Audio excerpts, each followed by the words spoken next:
এই পূজা উপলক্ষে অনেক আলেম ওলামারা রাজনীতির স্বার্থে আগামী নির্বাচনে হিন্দুদের কাছ থেকে কয়েকটা ভোট ভিক্ষা করার লোভে মন্দিরে মন্দিরে হাজিরা দিয়েছে এবং কি সেখানে রোজা এবং পূজা একাকার করে ফেলেছেন। মুদ্রার এপিট উপিটও বলে ফেলেছেন কেউ কেউ। নাউজুবিল্লাহ পড়ে যে এত বড় ঘটনা ঘটে গেল। যাদের দলের নেতাকর্মীরা এই সমস্ত ধর্মীয় মিস্টেক করলেন, সীমা লঙ্ঘন করলেন, শিরকের কাজে অংশগ্রহণ করা হারাম, শিরকের সহযোগিতা করা হারাম, সমবেদনা জানানো হারাম, সেখানে শুভেচ্ছা জানানো হারাম, জানার পরেও তার দলের আলেমরা এই ব্যাপারে একটা টু শব্দ পর্যন্ত করলেন না। ঠিক না ব্যাঠিক জুড়ে বলেন? এই কপাল পুরা জাতিকে নিয়ে আমরা কেমনে আশাবাদ ব্যক্ত করবো এই রাষ্ট্রকে শরীয়ত আইন বানাবো? আমরা এই জাতিকে তো নবী করিম সাল্লাল্লাহু আলাইহি সাল্লাম সহ পৃথিবীর সমস্ত নবীদেরকে আল্লাহ তাআলা অনেক নবুয়াতের ইজহার এবং দায়িত্ব দেওয়ার আগে তাদেরকে ছাগল চড়াইতেন, তাদেরকে দিয়া। কেন? এই জন্য চড়াতেন, ছাগল হচ্ছে এমন এক বিয়ারা প্রাণী, এমন ঘাটতারা প্রাণী, ওর ভালোর জন্য টেনে ওরে গোসল করার জন্য পুকুরে নামাবেন, ও নামবে না। ঠিক না ব্যাঠিক জুড়ে বলেন? ওর পাশার মধ্যে দুটো বাড়ি দিলে এরপরে গিয়ে নামবে, অথচ আপনি ওর ভালোর জন্য গোসল করাবেন, ও নামবে না। মানে কল্যাণের দিকে যতই টানেন ছাগল যেমন আসে না, পৃথিবীর সমস্ত নবীদের দিকে আল্লাহ ছাগল চড়াইয়া তাদেরকে আল্লাহ পাক একটা এক্সপিরিয়েন্স তৈরি করেছেন, সবরের, ধৈর্যের, যে অবশ্যই ভবিষ্যতে আপনাকে এমন এক উম্মার নেতৃত্ব দিতে হবে যারা ছাগলের চাইতেও বেশি ঘাটতারা। কথা বলেন ঠিক কিনা জুড়ে বলেন? এমনই ঘাটতারা মাইকে অ্যানাউন্স করা হচ্ছে, বয়ান হচ্ছে, মেলার মধ্যে ঘুরে বেড়াচ্ছে। কপাল পুরা জাতি হিদায়েতের কথা শোনান, সব সস্তা পেয়েছে। এখন তো মোবাইল, এখন সব ওয়াজ মোবাইলে শুনতে চায়। ঘরে বসে কষ্ট করে সবর করে ওয়াজ শুনবে, ইলম হাসিল করবে, এত সময় নাই, এত ব্যস্ত। আবার চায়ের দোকানে বসে চা টানে আর সিগারেট টানে আর বলে সব কি হুজুররা বুঝে, আমরা কিছু বুঝি না। ঠিক না ব্যাঠিক যদি বলেন? সব আলেমরা বুঝে, আমরা কিছু বুঝি না। বুঝা যদিও সূরা ফাতিহা ঠিক নাই, দুরূদ শরীফ ঠিক নাই, কিন্তু সব বুঝি। মূল কথায় ফিরে আসি। আবু হুরায়রা রাদিয়াল্লাহু তাআলা আনহু বলছেন, আল্লাহর কসম করে বলি, লোকেরা আমাকে মৃগী রোগ মনে করে মাথার মধ্যে পাড়া দিয়ে ধরেছে, কিন্তু আমার মধ্যে কোনো রোগ ছিল না, বরং আমি ক্ষুধার যন্ত্রণা সহ্য করতে না পেরে কোনো ছটফট করতাম, অনেক সময় হামাগুড়ি দিয়ে চলতাম। তো একদিনের কাহিনী তিনি শোনাচ্ছেন, শোনা তোমাদের একদিনের কাহিনী শোনাই। প্রচন্ড ক্ষুধা সহ্য করতে না পেরে মসজিদ নববী থেকে বের হয়ে এলাম, রাস্তায় দাঁড়িয়ে রইলাম, দেখি কাউকে আমার চেহারাটা দেখিয়ে মনোভাব বুঝিয়ে আমি যে ক্ষুধার্ত এটা বোঝাতে পারি কিনা, এই নিয়তে দাঁড়িয়ে রইলাম। দাঁড়িয়ে থাকলেন রাস্তায়। কিছুক্ষণ পরে হযরতে আবু বকর সিদ্দিক রাদিয়াল্লাহু তাআলা আনহু সামনে দিয়ে হেঁটে যায়। আবু হুরায়রা বলেন, আমি আবু বকর সিদ্দিক রাদিয়াল্লাহু তাআলা আনহুকে সালাম দিলাম। সালাম দিয়ে তাকে আমি কোরআনের একটা আয়াত সম্পর্কে জিজ্ঞেস করলাম। আসলে তো জিজ্ঞেস করা আমার উদ্দেশ্য নয়, আমার কণ্ঠের আওয়াজ, আমার চেহারার এই বিষণ্ণতা, আমার এই দুর্বলতা, আমার ক্লান্তি দেখে যেন আবু বকর আন্দাজ করতে পারেন আমি ক্ষুধার্ত। কিন্তু জিজ্ঞেস করলাম, উনি উত্তর দিয়ে চলে গেলেন, উনি বুঝতে পারলেন, চলে গেলেন আবু বকর। আবার দাঁড়িয়ে রইলাম, দেখি অন্য কেউ আসে নাকি। তাকে দেখি হযরতে ওমর আসতেছেন। উমরকে একই আন্দাজে আমি আরেকটা আয়াত সম্পর্কে জিজ্ঞেস করলাম, একই নিয়তে। উমর আমার আয়াতের জবাব দিয়ে তিনিও পাশ কাটায় চলে গেলেন। আমি যে ক্ষুধার্ত একটু খেয়াল করলেন, অপেক্ষায় রইলাম। আসলে তারা বুঝবেন কি করে, সামনে তো এক অলৌকিক ঘটনা ঘটতে যাচ্ছে। তিনি বলেন, দাঁড়িয়ে থাকলাম, দেখি আর কে আসে।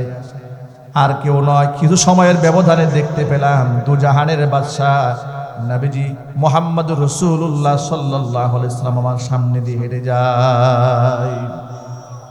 আল্লাহর নবীকে আমি সালাম দিলাম। কোনো আয়াত সম্পর্কে জিজ্ঞেস করার কোনো প্রয়োজন হলো না।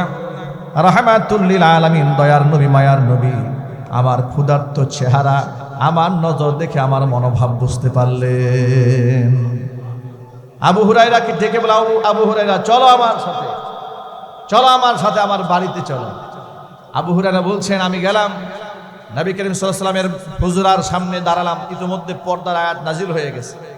এখন আর নবী পত্নীগণ আমাদের সামনে কেউ আসেন না, পর্দার আয়াত নাজিল হয়েছে। আমি কিছুক্ষণ বাহিরে থাকার পরে রাসূল ঘরে ঢুকে আমাকে পারমিশন দিলেন, আসো ঘরে। গেলাম, গিয়ে দেখি ছোট্ট একটা পেয়ালার মধ্যে সামান্য একটু দুধ দেখা যাচ্ছে। দুধ, সামান্য একটু দুধ দেখে আমার তৃষ্ণা যেন আরো বেড়ে গেল। নবী করিম সাল্লাল্লাহু আলাইহি ওয়াসাল্লাম ঘরের বিবিকে জিজ্ঞেস করলেন, বিবি রে, এই যে পেয়ালার মধ্যে দুধ দেখা যায়, দুধটা কিসের দুধ, কে দিয়েছে? বলা হলো, পাশের বাড়ি থেকে অমুক ব্যক্তি আপনাকে এটা হাদিয়া পাঠিয়েছে। নবীজি এই জন্য জিজ্ঞেস করলেন সদাকা। নবীজি সাল্লাল্লাহু আলাইহি ওয়াসাল্লাম কখনো গ্রহণ করতেন না, সব দরিদ্রদেরকে দিয়ে দিতেন। হাদিয়া যদি হুজুরের ঘরে আসতো, হুজুর হাদিয়া একা গ্রহণ করতেন না, হাদিয়া নিজে খেতেন, ওই খাবারের মধ্যে অসংখ্য ক্ষুধার্ত সাহাবীদেরকে শামিল করে নিতেন। এবার আবু হুরায়রা রাদিয়াল্লাহু তাআলা আনহুকে ডেকে বলছেন, আবু হুরায়রা, দেখো তো মসজিদে নববীতে আসহাবুস সুফফার সদস্য ক্ষুধার্ত কতজন আসে, সবগুলোকে দাওয়াত দাও। সুবহানাল্লাহ বলবেন না? খাবারের কি বিরাট আয়োজন নাকি? এক পেয়ালা, ছোট্ট এক পেয়ালা দুধ। আবু হুরায়রাকে বলছেন যে কতজন সদস্য আছে? বলে আছে বেশ কিছু, সবগুলাকে দাওয়াত দাও। দিয়েছে দাওয়াত। এক কাজ করে, এক কর্নার থেকে সবাইকে খাওয়ানো শুরু করো। আবু হুরায়রা মনে মনে ভাবছেন, এতটুকুন দুধ, আমার লেগেছে প্রচন্ড ক্ষুধা, আমাকে না খাওয়াইয়া রাসূল সবাইকে একসাথে খাওয়াবার নির্দেশ দিলেন। যাই হোক, আমি সবাইকে খানিকটা করে পান করাচ্ছিলাম। মজার ব্যাপার হচ্ছে, যিনি যতটুকুন পান করছেন এতে পরিতৃপ্ত হয়ে যাচ্ছে। আরো জোরে বলতে হবে, কারো আর তৃষ্ণাও নাই, ক্ষুধাও নাই। অলৌকিক ব্যাপার। এভাবে সবাইকে খাওয়াবার পরে পেয়ালার মধ্যে যত সামান্য দুধ বাকি আছে, এটা মনে করে পেয়ালা টেনে হুজুরের সামনে নিলাম। আবার জিজ্ঞেস করেন, আবু হুরায়রা, এখন আর কে বাকি আছে? আবু হুরায়রা বলছেন, হে আল্লাহর নবী, আমি বাকি আছি আর আপনি বাকি আছেন। নবীজি সাল্লাল্লাহু আলাইহি সাল্লাম বলেন, আবু হুরায়রা, এবার তুমি পান করো। আবু হুরায়রা মনে মনে ভাবছেন, শুরু থেকে দুধটা দিলে তো একাই খাইতে পারতাম, এতটুকু দুধ খেলে আমার হবেটা কি? আমি তো প্রচন্ড ক্ষুধার্ত। হুজুর বলেন, আবু হুরায়রা পান করো। আবু হুরায়রা বলছেন, আমি পেয়ালার মধ্যে ঠুক লাগিয়ে একটু পান করলাম। পান করে আবার পরক্ষণে ভাবলাম, নবী করিম সাল্লাল্লাহু আলাইহি ওয়াসাল্লাম পান করবেন, রেখে দেই। আমি যখন রাখতেছিলাম, হুজুর আমাকে বলেন, আবু হুরায়রা, তুমি আরো পান করো। আমি পেয়ালার মধ্যে আবার ঠুক লাগালাম, আবার পান করলাম। আবার যখন রাখতে যাচ্ছি, আল্লাহর নবী সাল্লাল্লাহু আলাইহি ওয়াসাল্লাম আমাকে বলছেন, আবু হুরায়রা, তুমি আরো পান করো। আবু হুরায়রা বলেন, আমি তখন কসম করে বললাম, আল্লাহর কসম, আমার পেটের মধ্যে আর জায়গা খালি নাই। আবু হুরায়রা রাদিয়াল্লাহু তাআলা আনহু বলছেন, অবাক বিষয় হচ্ছে, তৃপ্ত ভরে এতগুলো মানুষ খেয়েছে, এরপরে পেয়ালার দিকে তাকিয়ে দেখি দুধ যতটুকুন ছিল একটু কমে নাই। এটা ছিল নবী করিম সাল্লাল্লাহু আলাইহি ওয়াসাল্লামের মুজিজা। অসংখ্য মুজিজাত দিয়ে আল্লাহ পাক তার নবীর মর্যাদাকে সীমাহীন করে তুলেছিলেন। চিৎকার যখন আল্লাহু আকবার। আবু হুরায়রা রাদিয়াল্লাহু তাআলা এত কষ্ট করে তারা হাদিস সংগ্রহ করেছেন, খেয়ে না খেয়ে। আর আমরা কত আয়েশা হাদিস সংগ্রহ করি। এই হাদিসগুলা যে সমস্ত সাহাবায়ে কেরাম সংগ্রহ করেছেন, বলার সময় অত্যন্ত সাবধানতা অবলম্বন করে বর্ণনা করেছেন। কেন বর্ণনা করেছেন শোনেন। কারণ আল্লাহর নবী সাল্লাল্লাহু আলাইহি ওয়াসাল্লাম এই ব্যাপারে কঠোর নিষেধাজ্ঞা দিয়েছেন। হুজুর বলেছেন, সতর্কবাণী, মান কাযাবা আলাইয়া মুতাআম্মিদান ফালিয়াতাবাওয়া মাকআদাহু মিনান নার।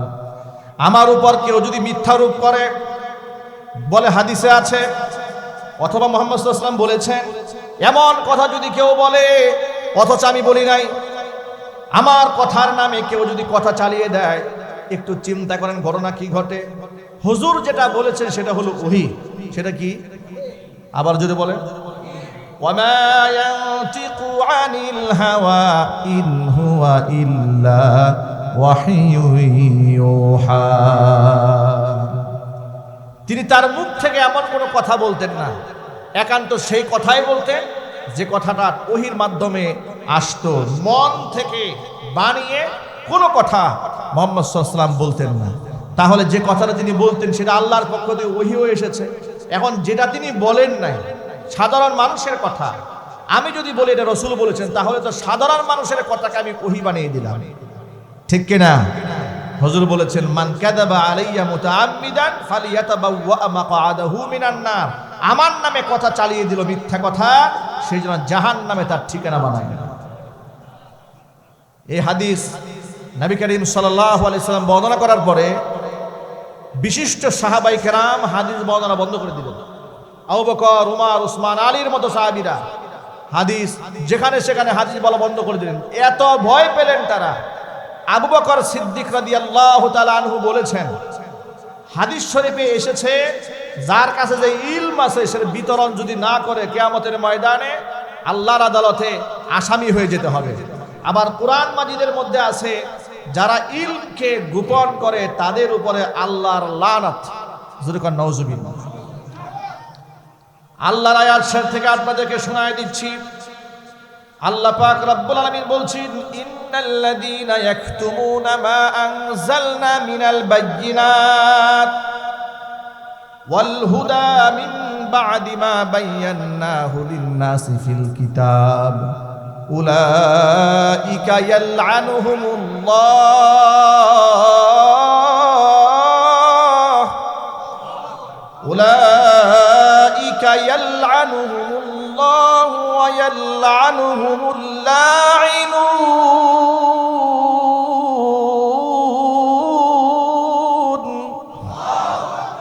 আল্লাহ বলছেন, ইন্নাল্লাযীনা ইয়াকতুমুনা মা আনজালনা মিনাল বায়্যিনাতি ওয়াল হুদা, হেদায়েত এবং সুস্পষ্ট বর্ণনা যা আমি আল্লাহ নাজিল করেছি সেটাকে যারা লুকিয়ে রাখে, ইয়াকতুমুন গোপন রাখে, মানুষের কাছে বলে না। এরকম আলেম সমাজে আছে না ভাই?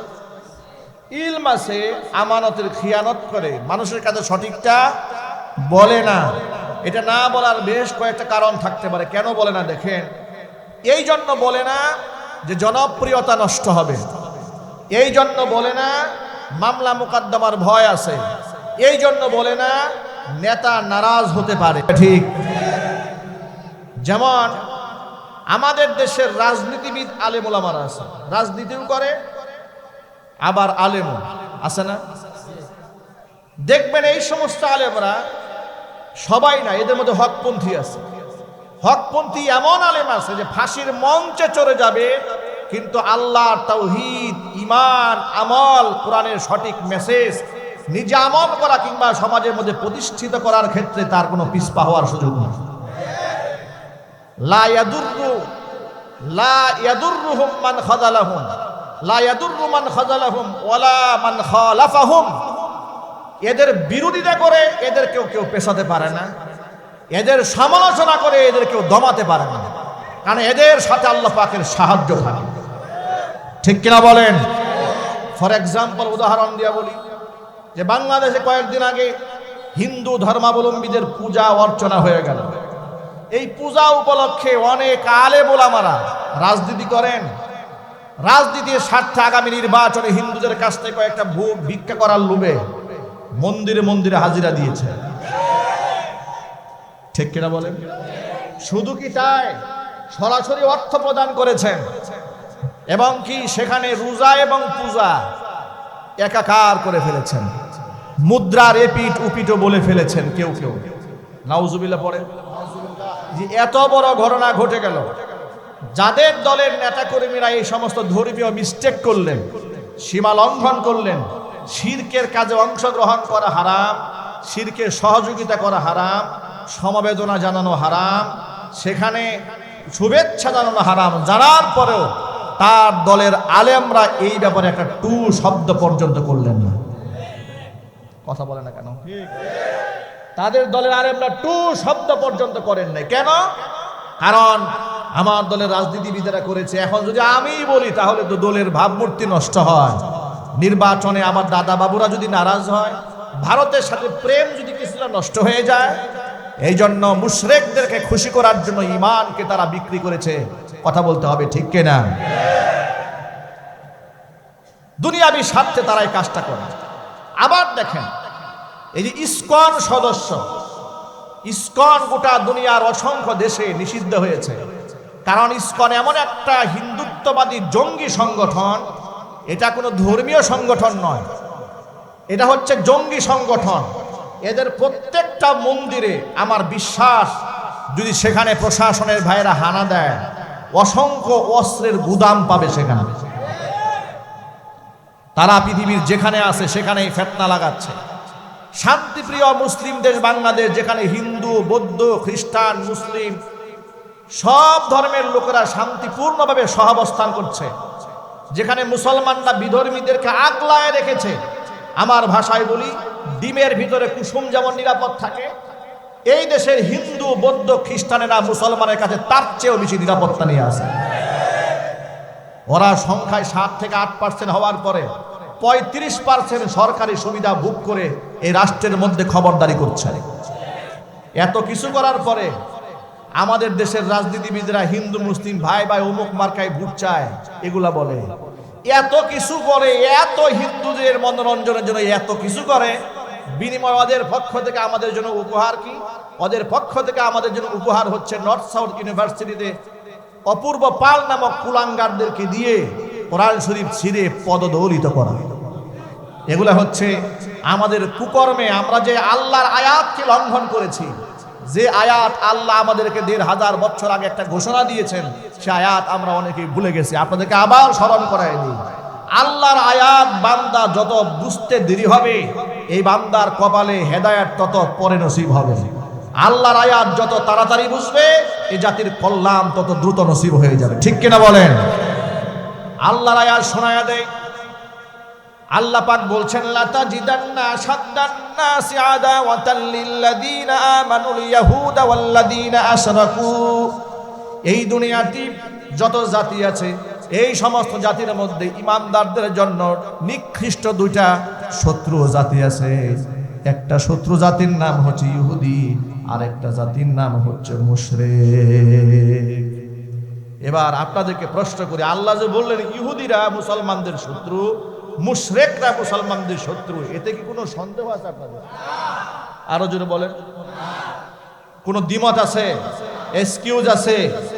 তাহলে মুশরিকরা মুসলমানদের ঈমানি শত্রু, ঠিক কিনা বলেন? এখন আপনি বলবেন, তাহলে হুজুর এই আয়াতের ব্যাখ্যা কি? হিন্দুদের যত বাড়ি ঘর সব আগুন দিয়ে পুড়াই দেব? না, আপনাকে মূল কথা বুঝতে হবে।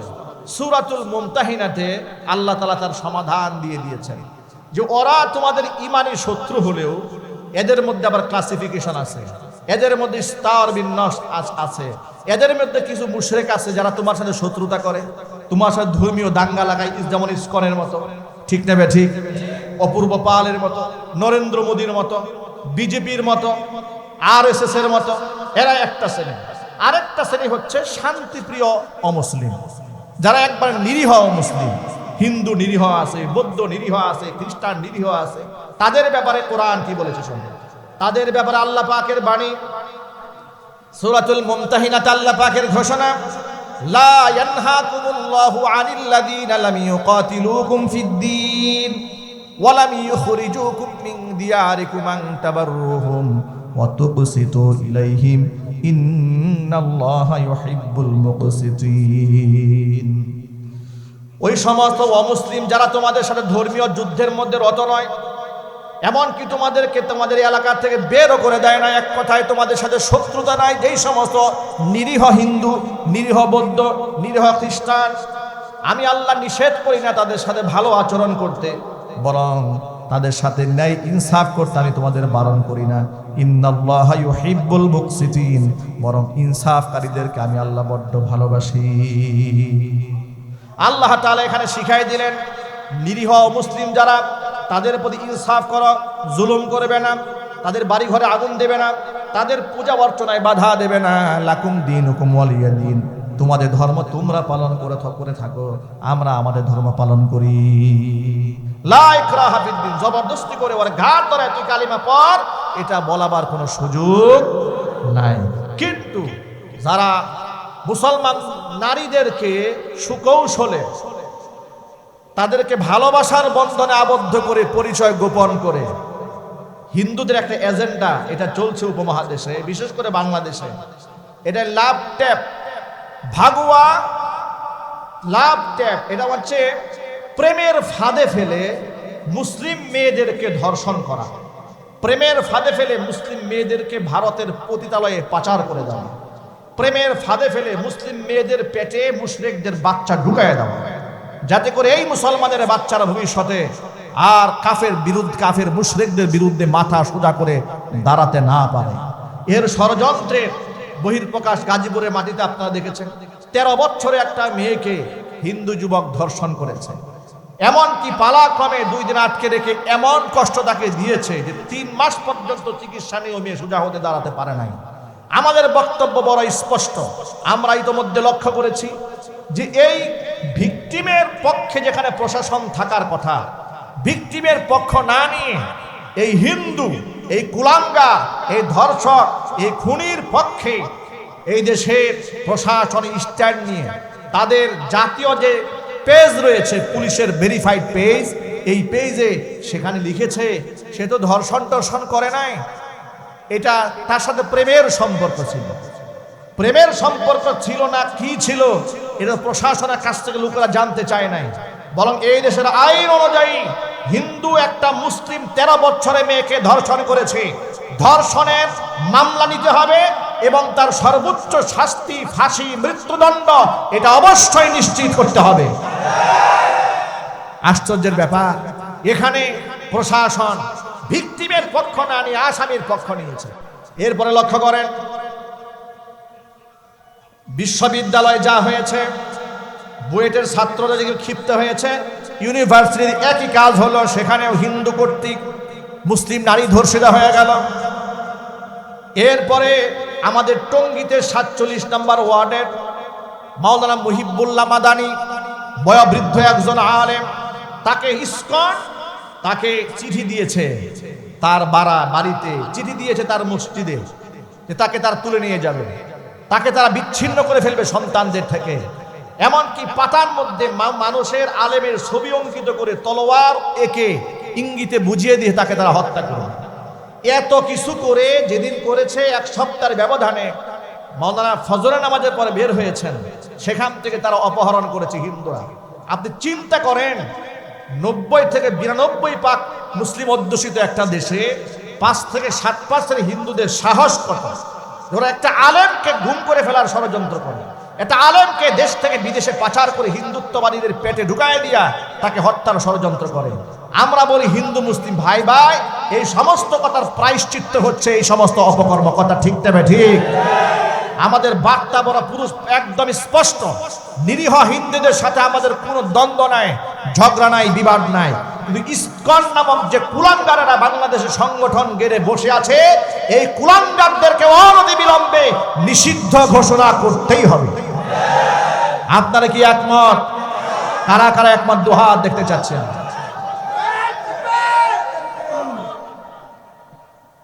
গোটা বাংলাদেশের উলামারা জেগে উঠেছেন, আলহামদুলিল্লাহ। হকপন্থী উলামারা জেগে উঠেছেন, কিন্তু বাংলাদেশের বড় একটা রাজনৈতিক দলের নেতাকর্মীরা এই ব্যাপারে এখনো কোনো আওয়াজ নেই, তাদের কানে এখনো পানি ঢুকে নাই। তারা মনে করেছে দাদা বাবুদের আশীর্বাদে আগামী নির্বাচনে ক্ষমতা আসবেন, ওই ধান্দায় স্বপ্ন দেখছেন। আমি বলি এদেশের তাওহিদি মুসলমানদের ইমানি সেন্টিমেন্টে আঘাত করে ভারতের সহযোগিতায় চেয়ার দখল করবেন, যে স্বপ্ন দেখেন এটা স্বপ্ন নয়, এটা স্বপ্ন দোষে পরিণত হবে। ঠিক কিনা বলেন? এই দেশে মুসলমানদের মাইন্ডেড নিয়ে ক্ষমতায় যেতে হলে ইসকনকে নিষিদ্ধ করতে হবে, আলেম বিদ্বেষী কুলাঙ্গারদেরকে বাংলাদেশের আইনের আওতায় আনতে হবে। ঠিক কিনা জোরে বলেন? ওরা ইতিমধ্যে অনেক সন্ত্রাসী কর্মকাণ্ড করেছে। বোয়ালমারিতে 2024 সালে আপনারা জানেন 7 জন যুবককে ওরা পিটিয়েছে, ওদের পূজা মণ্ডপের আঘাত হেরেছে এমন একটা অজুহাত দেখিয়ে। 7 জন যুবকের মধ্যে 2 জনকে পিটিয়ে হত্যা করেছে, যার দুজনেই কোরআনের হাফেজ সাহেব ছিলেন। পিটিয়ে মেরে ফেলেছে। মুসলমানদের দেশে হিন্দুরা এত সাহস পায় কোত্থেকে? এরপরে ইসকন সদস্যরা সাইফুল ইসলাম নামক এক অ্যাডভোকেটকে চট্টগ্রামে আদালত প্রাঙ্গণে প্রকাশ্যে জবাই করেছে, যে মামলায় চিন্ময় কুমার দাস এই কুলাঙ্গার গ্রেফতার হয়ে আছে। আমরা ইন্টারিম গভর্নমেন্টের কাছে দাবি জানাচ্ছি, স্বৈরাচারী হাসিনা তো ভারতের 5 গোলাম ছিল, আপনারা তো 5 গোলাম নন, বরং 5 গোলামদেরকে লাথি মেরে যারা বিদায় করেছে তাদের রক্তের উপর আপনার ক্ষমতায় বসে আছেন। সুতরাং তাদের রক্তের উপর, যাদের রক্তের উপর বসে আছেন তাদের রক্তের মূল্য দিতে হবে। এই ভারতপন্থী সাম্রাজ্যবাদী ইসকনের এই তথাকথিত প্রভু এবং চিন্ময় কৃষ্ণ দাস সহ ইসকনের সদস্য যেগুলো খুনের সাথে জড়িত, সন্ত্রাসের সাথে জড়িত, এগুলোর প্রত্যেকটাকে হত্যা মামলার মধ্যে অনতিবিলম্বে অল্প সময়ের ব্যবধানে রায় কার্যকর করে মুসলমানদের কলিজা ঠান্ডা করতে হবে। ওদের মৃত্যুদণ্ড, ফাঁসির কাস্টে ওরা ঝুলবে, দৃশ্য দেখার আগ পর্যন্ত মুসলমানের কলিজা ঠান্ডা হবে না।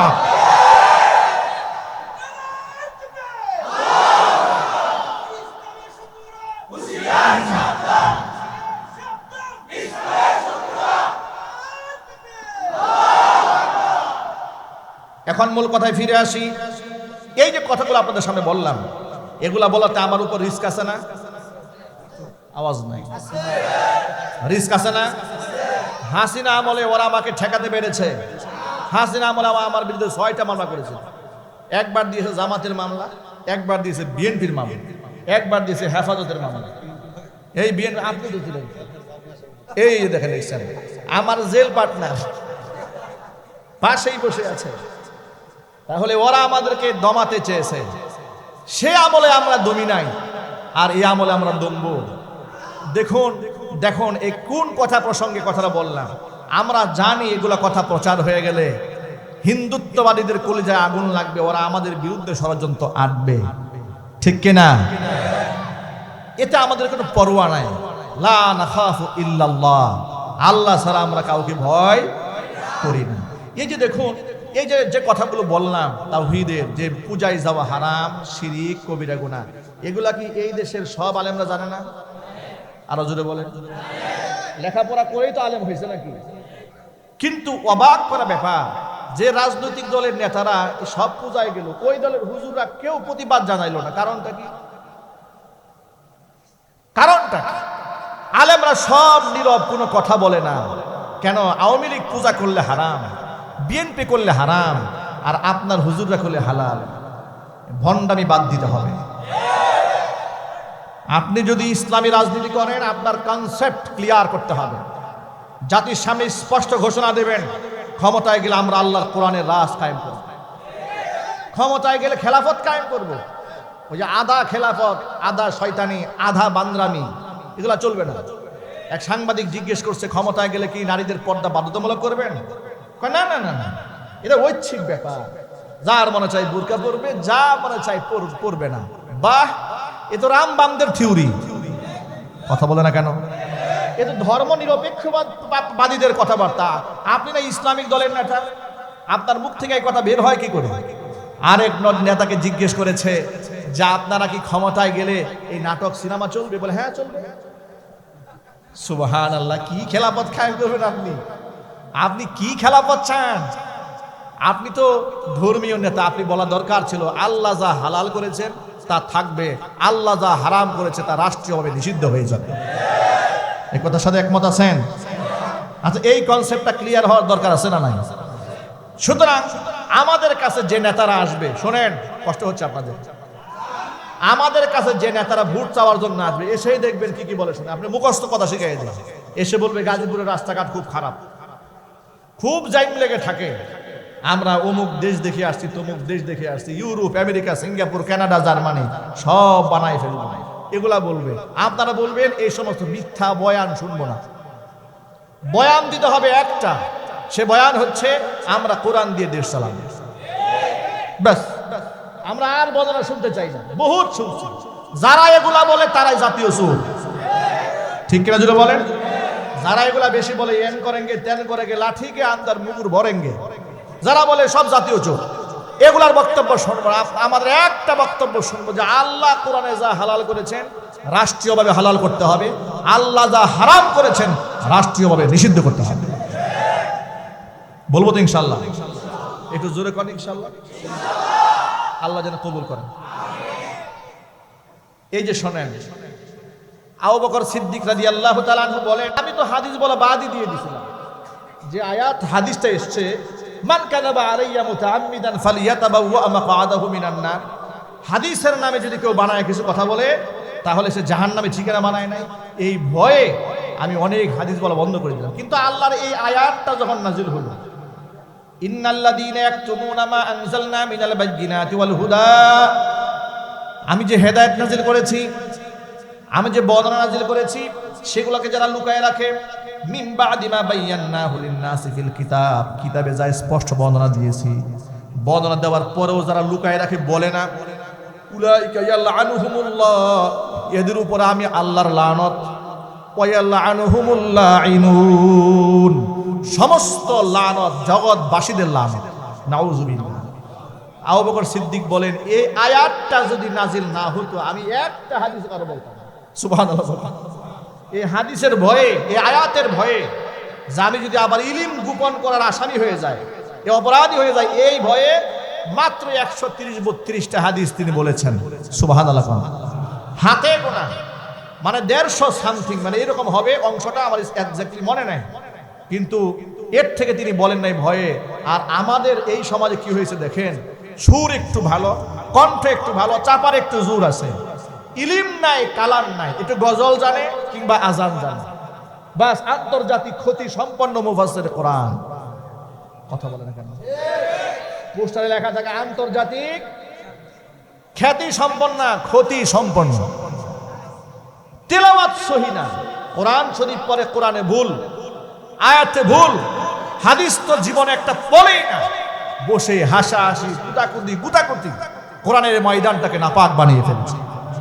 আবার কেউ কেউ তেমন আছে, নামের শুরুতে মুফতি লিখে বসে আছে, ফতোয়ান পরেই নেই।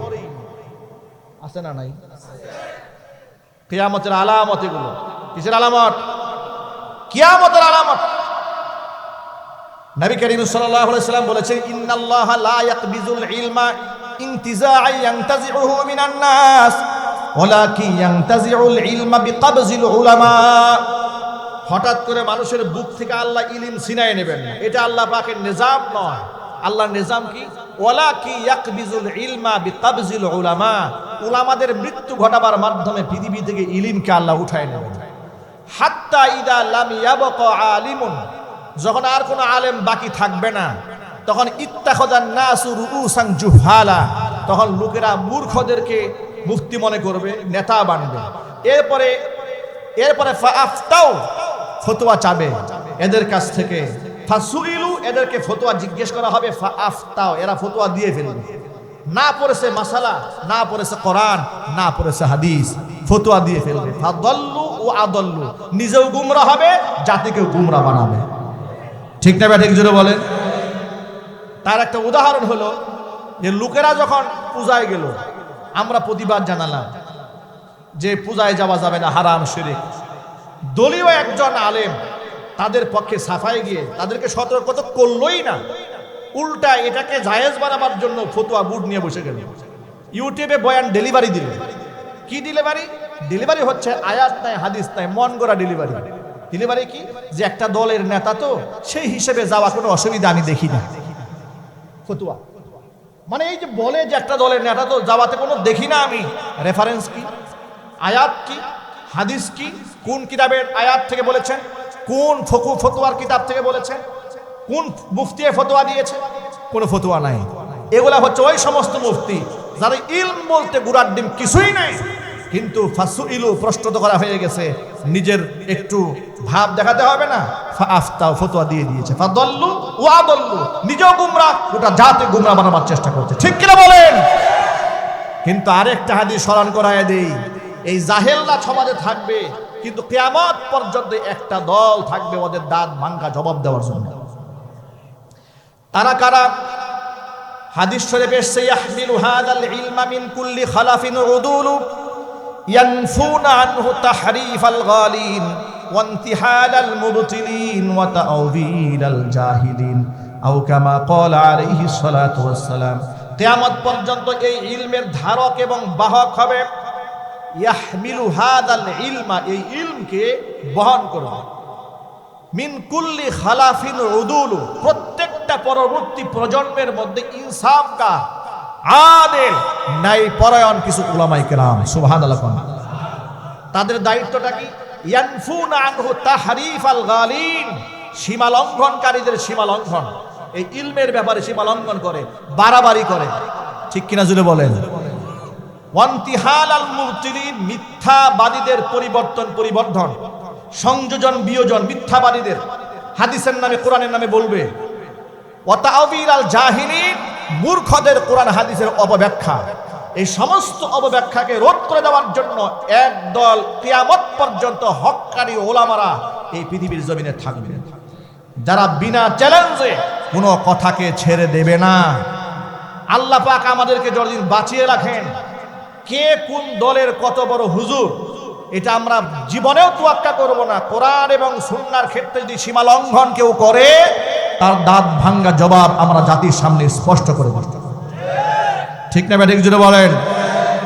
আল্লাহ পাক যেন আমাদেরকে নির্ভীক চিত্তে আল্লাহ রাব্বুল আলামিনের নুসরতে, আল্লাহর করুণায়, আল্লাহর দয়ায় সেই ভূমিকা রাখার তৌফিক দান করেন। জোরে বলুন আল্লাহুম্মা আমিন। যে ইলম নিয়ে কথা বলছিলাম, ওলামাদের দায়িত্ব নিয়ে কথা বলছিলাম, এখানে অনেক লম্বা কথা, সময়ের ব্যবধানে আমরা আর সেদিকে এগোতে পারছি না।